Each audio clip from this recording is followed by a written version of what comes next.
শাসন, এই ছোট্ট শব্দটির মধ্যে শুধু কঠোরতা লুকিয়ে থাকে না, এর মধ্যে লুকিয়ে আছে অনেক গভীর ভালোবাসা, যা উপলব্ধি করার ক্ষমতা সবার থাকে না।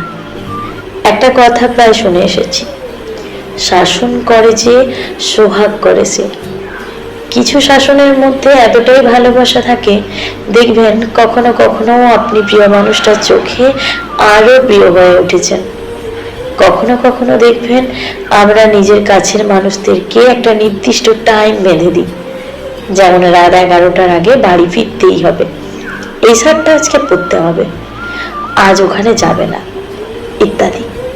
আপনার কাছের মানুষটি যখন এটা মেনটেন করে, আপনাকে এবং আপনার কথা দুটোকেই সম্মান জানায়, তখন কিছু মানুষ বলে উঠবেই, এটা কাপুরুষের আচরণ, নিজের কোনো পার্সোনালিটি নেই। আমি তাদের উদ্দেশ্যে একটাই কথা বলবো, এটাকে কাপুরুষতা বলে না, বরং নিজের কাছের মানুষকে, অর্থাৎ তোমার প্রেমিকা বা তোমার স্ত্রীকে অসম্মান করাটা বড় কাপুরুষতা। তাই সবসময় সেই মানুষটিকে আপনি সম্মান করুন আর ফিল করার চেষ্টা করুন ওই মানুষটার শাসনের মধ্যেও আপনার প্রতি কতটা ভালোবাসা রয়েছে।